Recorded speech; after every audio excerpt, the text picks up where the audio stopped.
increase in the numbers in the notifications and the queries, and also at EU level in the EU cases that we receive. I think we review around 40 to 50 EU projects per month. Hello everyone, thank you for tuning in again to another episode of Law Booth, a podcast organized by Fenech and Fenech Advocates. Today's topic is foreign direct investment. It's actually a part two or sequel, if you will, to a prior episode that we had done a couple of years ago now. So I encourage you to go back and look at that episode on FDI that was published a couple of years ago. And today we're actually joined by the same speaker who joined us a couple of years ago, who is Miss Bethany Magro. Hello, Bethany. Hello.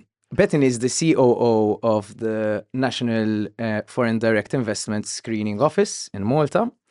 And today, you know, we thought it would be a good idea to have a part two, just because so much has happened in a way since the last 2 years. Sort of as a general background, Malta's FDI legislation is now roughly 5 years old, and within those 5 years, quite a lot has happened, and particularly also within the last 2 years, quite a lot has happened in terms of FDI becoming more topical, more active in a way. So we thought it would be a nice idea to sort of follow up and bring you back again to sort of discuss updates, etc. So thank you very much for joining. I know you have Thank you for having me. Yes.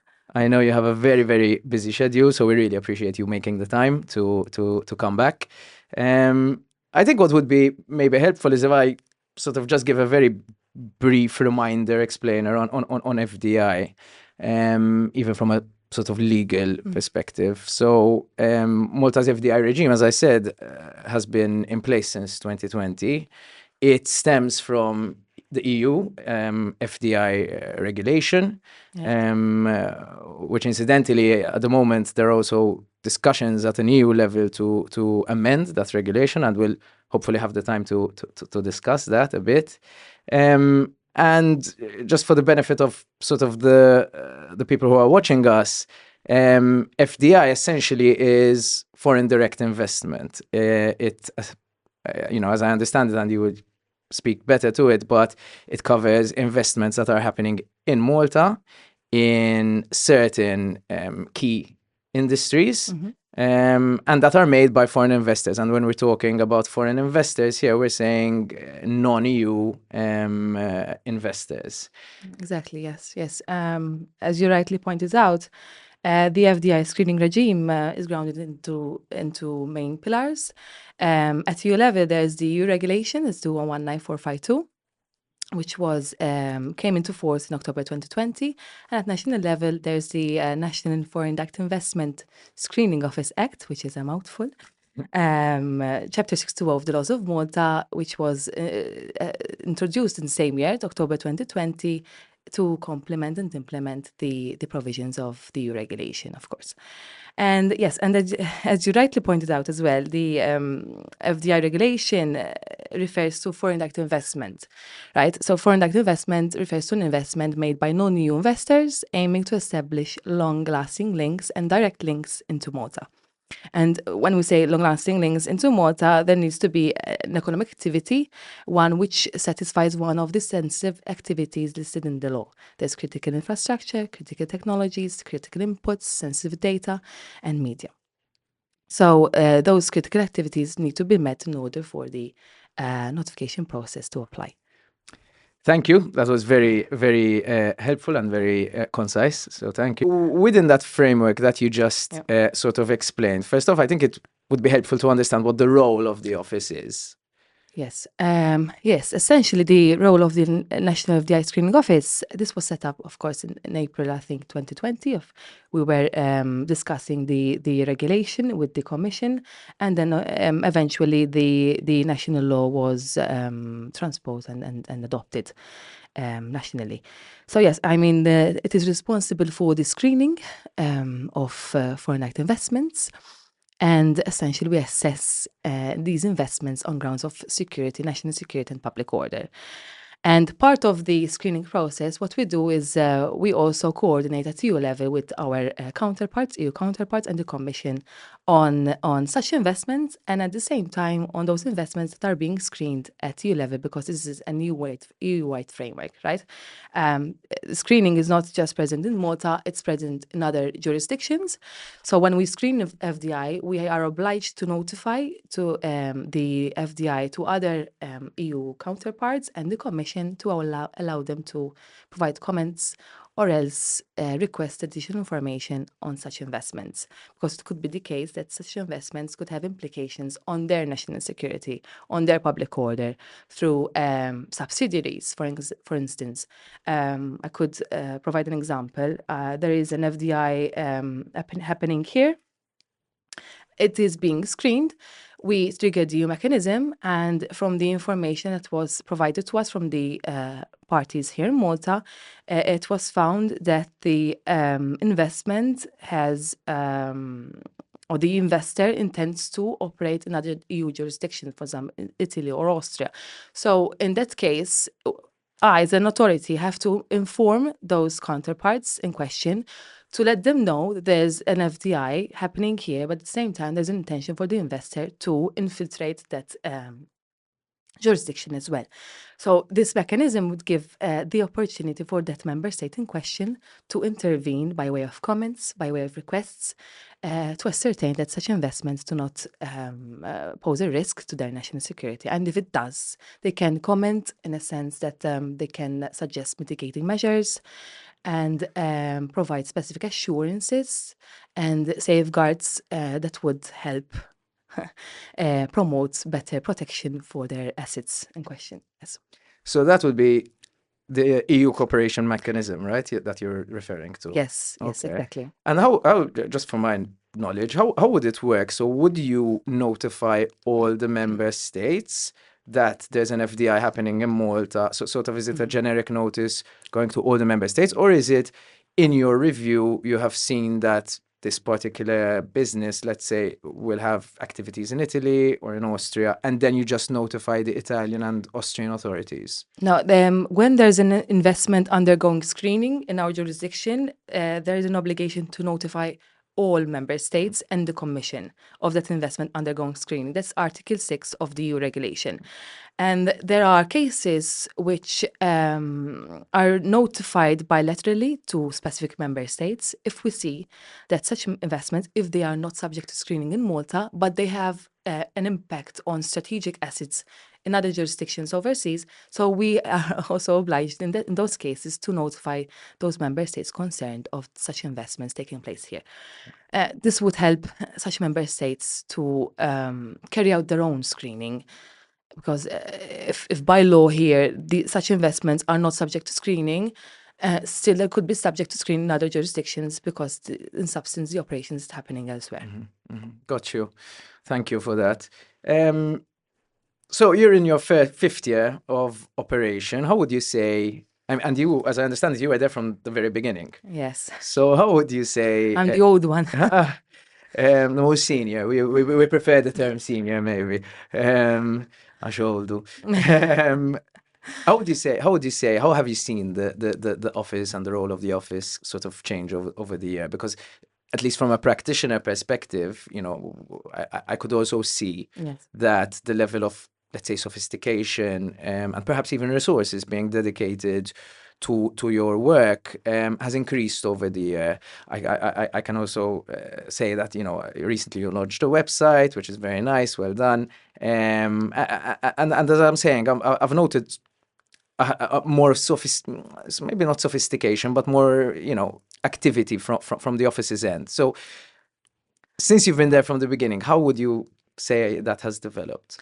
Yes, I mean, during the last 5 years, we have evolved very much. The numbers have increased. The work has become even more complex. And yeah, we were working tirelessly to make the process as streamlined and as efficient as possible and user friendly as possible for the business community, for you advisors, for the corporate service providers. And yeah, I mean, the numbers have increased. We had to, of course, work on our internal resources. We have increased in terms of resources for our compliance, for our legal, for our admin team as well. And yeah, and we have launched a completely new website. We have updated our domain because domain has changed as well. And yeah, the website also involves a notification form, which is completely electronic, and it was a complete Game changer. game changer because it's the only one. We are the only member state which has the notification form completely online. So that is remarkable from our IT side. To have implemented such, such a form, which is a very complex form, as you may understand, completely online. I'm familiar with the form. And it is integrated with an internal secure system, of course, which is also, that system is integrated with an internal risk tool. And it's completely new as well. It's the only tool in the FDI screening framework, which was built by Malta. And it's the only country which has built this system at this level, yes. Yeah, no, congratulations on that. And I should say, perhaps, some people might not know this, but Malta was, I guess, one of the first countries or first cohort of countries to introduce FDI legislation following the regulation coming in, because up to very recently, there are still a couple of countries that don't have yet EU countries that don't yet have a formal EU, a formal FDI regime. But also until fairly recently, it was more than a couple of countries that didn't have a regime. So I think, in a sense, Malta was, having introduced it in 2020, was one of the earlier countries. So in that sense, sort of, it was really an area, I think, that where sort of the government and focused on it and was quite sort of timely in introducing the regime. So that was quite yes, good. We took it upon ourselves to come in line with the regulation as soon as possible, because we recognize the importance of having such a mechanism for our country. We need to consider Malta as such a small member state, and we are dependent on other players, right? In terms of economy, and our industries are highly dependent on other economies. So having this tool, having this FDI screening tool, protects our industries from non-EU actors. So we had to come in line. As soon as possible. So yeah, we did, and as you rightly pointed out, there are only a few member states with no mechanism in place. There's just Cyprus and Greece, and I understand Cyprus has submitted a bill to Parliament, and this is being discussed. So there is also work being done there, and yeah, at EU level, we have progress as well. There are significant developments that I would be, of course, discussing here with you, but on a national level as well. Something I forgot to mention, recently we published the guidance note for corporate service providers. I don't know if you are aware of this, but this was launched. This was published on our website, on our social media platforms as well, through other stakeholders. So to get the word out there as much as possible regarding the obligations of corporate service providers under CAP 620, and there's also guidance on what one needs to consider when a notification is filed. And we are also working on national FAQs, so stay tuned. That's actually very good to hear and very helpful, because as you know, sort of the law, which has been in place for a while, a couple of points actually. One, as it happens, sometimes it takes some time for people to become familiar with the law, and there is this, particularly if it's a regulatory sort of aspect of law, which is, there is this law that we need to be doing and we need to be notifying. So I would expect that over the last 5 years, you're probably seeing an increase in numbers of notifications being made, just as people become more aware that there is this legislation that they need to be complying with. So would you say you've seen an increase in numbers of notifications being made? Yes, we have seen an increase in both notifications filed and an increase in queries as well that we receive. We receive hundreds of queries, and this obviously gives us the reassurance that corporate service providers are Aware. aware and are being compliant as well. Yeah. But yes, and this collaboration, this informal dialogue between us, it is good for us because we want to ensure that everyone knows what their obligations are at the end of the day.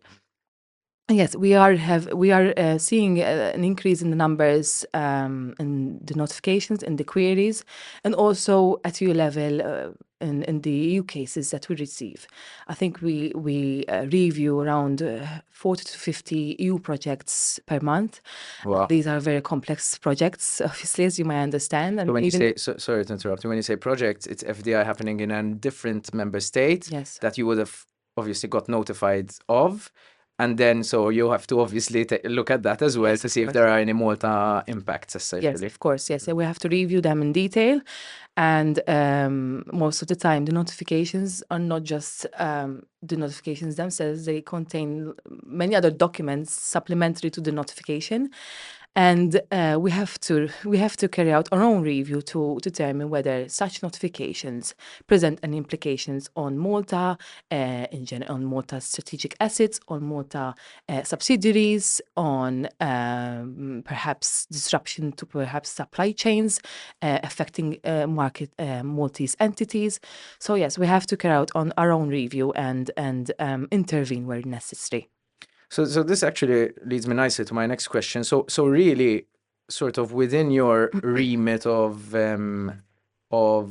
what you would look at, it's not necessarily, obviously, primarily, it's at FDIs happening in Malta. So let's say, greenfield investments, so new operations, essentially, or share acquisitions or control acquisitions happening by non-EU investors, obviously always within the key areas. But if I'm understanding correctly, or maybe you can explain that better, if there is, let's say, an FDI happening in Italy, but that Italian operation has a substantial, let's say, client base in Malta, within a certain sensitive industry, would that be something you would perhaps raise questions or comments to the Italian authority on? That is likely, yes, a case where we would intervene. Obviously, we'd need to determine the nature of such collaboration. You may call it nature of supply. What products or services are involved? The Maltese clients involved. Even the volume of such products and services that are being exchanged. How much are such entities, Malta entities, dependent on such products? What is the strategy behind this acquisition, behind this transaction? So we need to, take a broad look at this transaction and go into detail into technical elements, the investor's strategy, the investor's background, the any changes to the operations, to the management, to the entire, how do you say, intentions of the investor. What are his intentions post acquisition, and how would these affect the Maltese operations if they do? That's very helpful to know, even for people who are watching this, because sometimes you would think that it's just we're talking about a Maltese company, Maltese operation, but those are the sort of very black or white, easy ones to determine. So it's good for people to understand that there could be some form of local FDI impact, even if it's an investment happening outside of Malta. And also, when you were talking about receiving queries, what it made me think about is sometimes it's very easy to say, no, these are the rules, this is the law. But I think people would be surprised how much each case sometimes is really its own has its own merits and needs to be analyzed. And sometimes the answer isn't so clear as to whether, No. you know, Yes. it would be notifiable, subject to screening. And I keep, you know, surprising myself even today how, you know, sometimes it's not clear whether something should be notified or not, and then it becomes, that's when the dialogue with the office is important to sort of, you know, determine that. Indeed. When in terms of notifiable investments, what we stress about is like three aspects, right? So there needs to be an FDI for an act investment by a non-EU investor into Malta. So, and the underlying activity, the economic activity being proposed, is one which impacts those sensitive activities, one of which in the schedule to CAP 620. And this schedule is at the very end of the law, because sometimes I get asked about this, where is the schedule? But it is at the very end of the law. And this schedule lists sensitive activities which are subject to screening. And yes, it involves primarily critical infrastructure, energy, data, water, telecommunications, defense. Yes, there's critical technologies, anything related to technologies, there's cybersecurity, AI, nanotechnologies, quantum, there's biotechnology as well. There's access to sensitive data and information, data centers and media and critical inputs. So when you have an investment, a proposed investment, an investor wishes to infiltrate such activities by way of acquisition of shares or significant influence or control of entities operating in such sectors, or by way of establishment of a new business presence, undertaking such activities, or else through partnerships and joint ventures with Maltese entities. And I think what's helpful for people to understand is within that there is also, let's say it's an established operation in Malta, has been running for decades even, that operates within one of these industries. If there is some form of change in ultimate beneficial ownership, such that it goes from being, you know, EU sort of owned to, you know, having owners, and there's a certain percentage threshold in the law, held by non-EU shareholders or ultimate beneficial owners, then that triggers a notification typically. Yes, if the target entity operates in a sensitive activity, yes. Yeah. Yes. Okay, we've made the notification. You kick off, you know, your work looking at the notification form, etc. To the extent that you can divulge, what sort of what are the criteria that would then lead you to determine, we should put this to screening? We should screen this investment. As mentioned before, there needs to be implications on a sensitive area, right? And I mean, when there's a sensitive area being impacted, so it's very likely that we're going to go for full screening. And the screening primarily entails an in-depth assessment. So it's almost in all cases, we request a good number of documents and additional information, of course, because the notification itself is not sufficient to determine the implications from a security point of view. But yes, part of the process involves also, in some cases, getting feedback from different national authorities, perhaps ministries also, because there could be, I don't know, an expert advice from ministries, depending on the sector being affected. We could also obtain external expert opinion when there's, for instance, a specific technology being proposed, being developed, being commercialized here in Malta. And we also carry out in-depth due diligence, because that is a major part of our process to determine whether there are risks from the investor part. And yes, I mean, in terms of factors that we consider there, the background of the investor, the links to potential high-risk jurisdictions, to high-risk actors, any EU involvements, any past illegal activities, any criminal accusations, and so on and so forth. But also we consider the strategy of the investor, what he intends to do in Malta, and to the operations, to that sector. And we take in that sense a broader look of what the strategy of the investment is going to be. And from that, we can determine whether there are risks on Malta's security as well.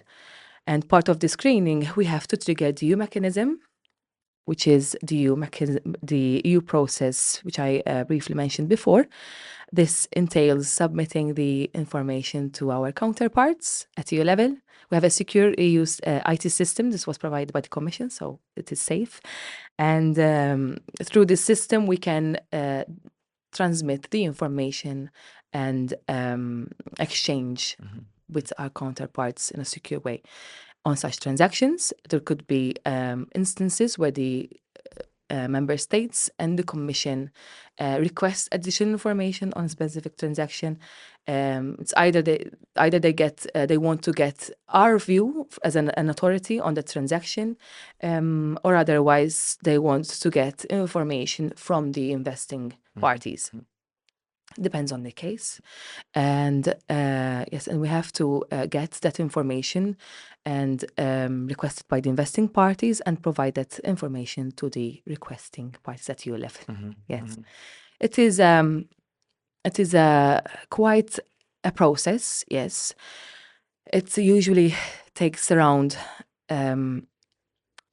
20 or 40, up to 40 days, I would say, depending if there are additional requests from the EU side.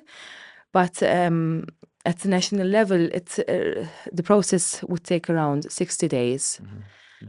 But it can be extended depending on the complexity of the case as well.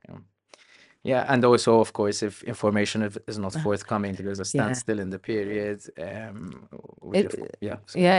There are cases which are prolonged because it takes quite a long time to get that information, and we are dealing with foreign investors after all. Sometimes some of them are traveling, some of them are abroad. So yes, sometimes it takes us a lot of time to get the information, but we impose a deadline, and most of the time that deadline is adhered. So yes. No, and I can vouch for that, right? It's the office is, I would say, quite quick in coming back from your end. So well done on that as well. Okay, so you've screened the transaction, and I guess there's sort of two ways it can go. One way is you form an opinion that the investment will not affect the public security or public order, rather security or public order of Malta, and so you give the green light. But there could be the other scenario where you determine that in some way this investment could impact the security or public order of Malta. And the law, I understand, outlines certain sort of ways forward that you can, proceed with. As I understand it, you can either sort of condition the investment, so provide certain commitments sort of or conditions to the investment. You can prohibit the transaction. And sometimes, even though you shouldn't do it, but sometimes the transaction has already been implemented. Yes. In that event, you have the power to unwind the transaction. Can you maybe speak more? Has this, if you can divulge, have you ever had situations where you needed to condition certain investments? Yes. And how would you, obviously without naming names, but how would that process work? I guess is when we see that an investment presents risks to national security, to that sector, to that Malta entity, we most of the time impose stringent conditions, mitigating measures, and monitoring obligations. I mean, reporting obligations, monitoring from our side, and in a sense that they would need to report back to us on the developments, on their activities, and so on and so forth in Malta over a specific period of time. And yes, when there is sufficient evidence that the investment and the investor presents serious risks, then there were cases where we had to prohibit the investment. We had sufficient grounds on which to prohibit, and yes, and we have the powers to also unwind when investments have already been taken place. and we can unwind through court proceedings. Yes. Thank you for that. And I should also say there are certain in the law of course penalties if you don't comply with these parts of the with these obligations. There are sort of also, to be fair, certain appeal proceedings that one can take to appeal a decision by the office. But I won't go into those. If anyone is interested, they can check the law. Because one, we're soon running out of time, but also I want to touch on something else, which is an interesting statistic that I found.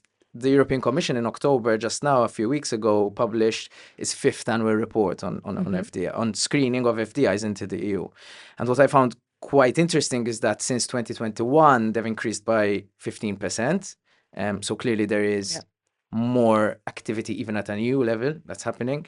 And just in 2024, EU member states notified 477 investments. Triggering the mechanism in each time. And in 10% of those cases, other member states had questions, which is not an insignificant number, I would say. You had 47 investments where essentially you had cross-border sort of, dialogue, etc. I mean, we touched a bit upon this, but sort of what I'm curious to know is, for foreign FDIs that are notified to you, you would pose questions. So if you see some form of Maltese risk, sort of, how would you? We would, intervene when we see there's links one way or another to Malta entities, to Malta activities. So when we see that there's a foreign transaction happening in other jurisdictions, and we see that this investment or target entity in other jurisdictions has subsidiaries in Malta, for instance, or else supplies critical goods and services to critical Malta entities in Malta, for instance, or else intends to establish a Malta entity. Sorry, just as I'll forget this question. So in that case, would you require a separate notification to be made to you? Because in this scenario we're discussing, let's say the notification was made in Italy and you were notified through the cooperation mechanism. So now you're in the picture. But to the extent that, let's say, there's a Maltese company or a Maltese element, would you then separately require a notification to be made to you, or would you still sort of go through the process led by, in this case, the Italian FDI office? It depends on the sensitivity of the impact on Malta. So that is why in such cases we have to intervene to and get information from the authorities to determine whether that impact is critical or not. And if we see that it is a critical and it's something that is notifiable in Malta, we of course have to initiate an ex officio investigation. We sometimes get information on the legal advisors locally from the member states involved, and this would help us to carry out our investigations here on national level.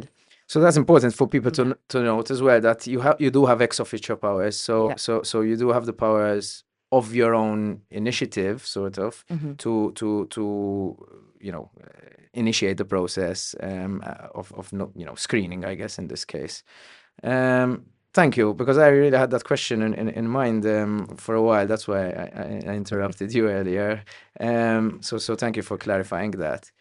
The EU, I should say, at the moment, or rather for the past few months, has also been working towards updating the EU FDI regulation. And I know that it went through the process, and it's currently at trialogue level. So we still don't have of course, a final draft, but it's still being negotiated and discussed. But at least what's been proposed so far is that a number of sort of measures. Perhaps the most important one is that FDI procedures will be harmonized in the EU. that all member states will be obliged to enact FDI legislation, but that's something that should have happened arguably already because the regulation was in force. We're almost there. And also giving the Commission, sort of stronger powers. To the extent that you can, of course, discuss it, because I know, these are discussions that happen behind closed doors, essentially, but to the extent that you can sort of discuss this, do you have any sort of insight or comments that you can give, whether you perhaps, agree or disagree with certain proposals? Yeah, as you said, there's an EU FDI regulation, a proposal for a new regulation at trilogue stage, and it essentially provides for more harmonization. So, in general, we support that. We support greater harmonization because it brings about greater predictability, greater transparency, and a level playing field for investors.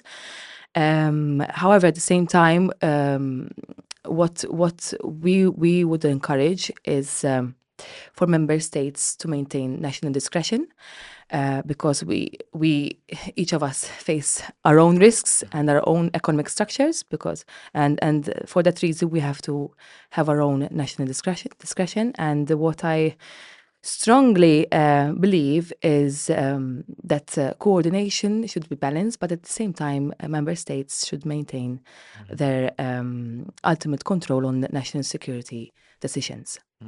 To be fair, as having gone through the draft regulation that was proposed from my end, I could see that some things we already have in place. So perhaps it was also a nod towards other countries who don't yet have their FDI regime either in place or including things that our law already includes. Sort of one of the proposed amendments is for investments that are made by EU entities, but that are ultimately owned by non-EU entities to be captured. But as I understand it, we already sort of captured. Nationally, we already capture indirect investments, but the EU regulation does not. Exactly. And they sort of realized that there was a loophole in the regulation in that sense, because it only captures direct non-EU investments. And if there's a new investment, but it is ultimately controlled by a non-EU investor, that's not captured so far. That's not captured. But in our law it is. So in a way, that's what I mean, right? But in that sense, the Commission cannot intervene then. Yes. Okay. Now that's a good point, actually. Okay.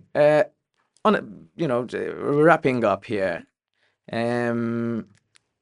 As a final note, how should companies and professionals, obviously, I work with your office quite often, and sort of ultimately, since we're both in this working relationship, we want to make our lives easier, mutually easier. So going forward, even for the perhaps professionals who are and companies who are watching this, do you have any comments as to how what you would expect from business from companies and practitioners, and what ultimately would make the process more seamless, what you'd like to see more of, and that kind of this is an important point. What I would suggest is early engagement with us as much as possible. So when the transaction is at planning stage, we suggest that you notify immediately, and the notification is complete, because we are having cases where the notification is incomplete and that needs to be resubmitted because it's not acceptable. What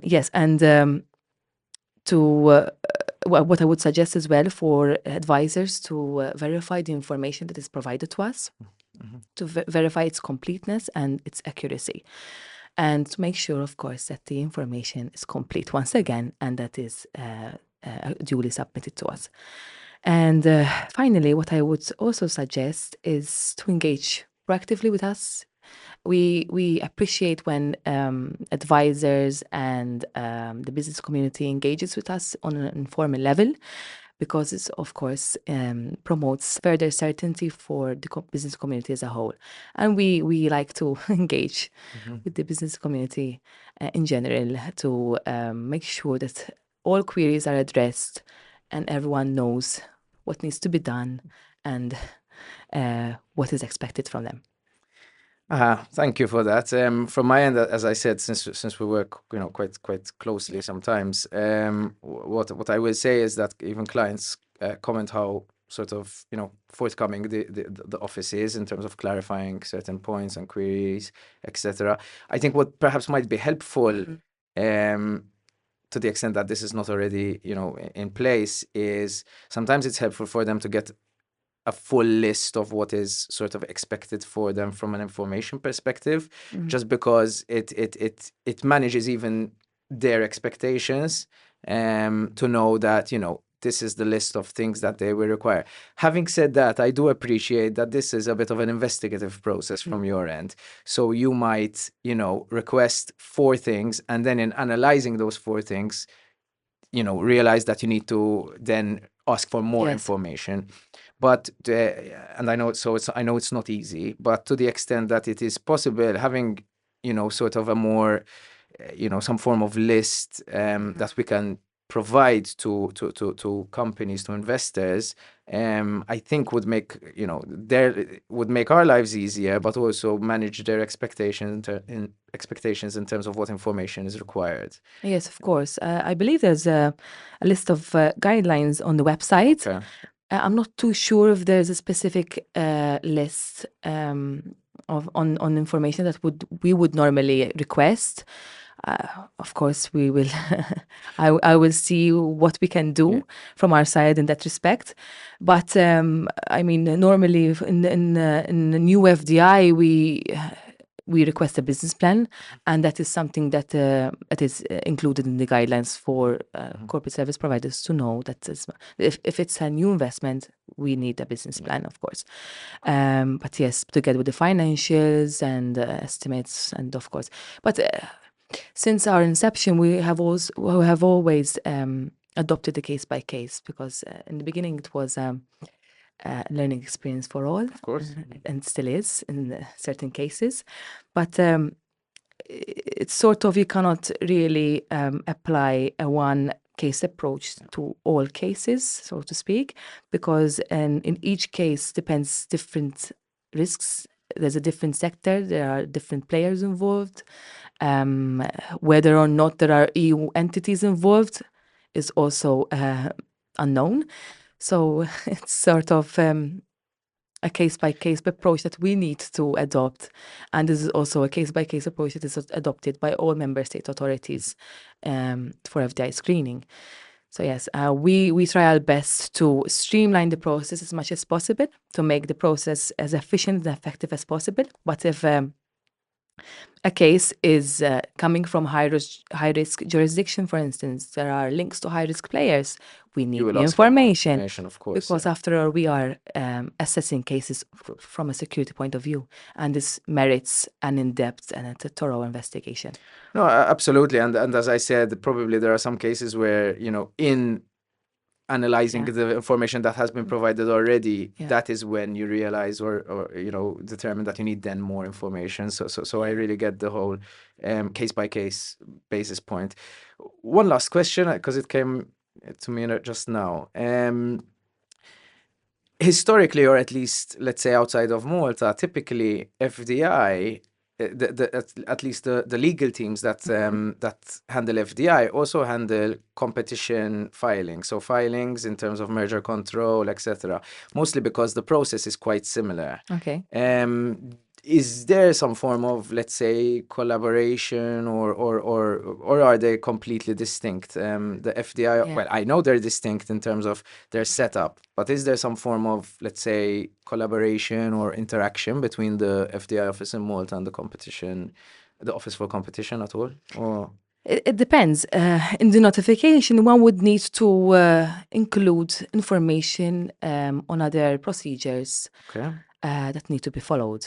Case in point, competition rules, perhaps. There's the merger regulation, for instance. There are. There's the gaming, for example, like SMGA.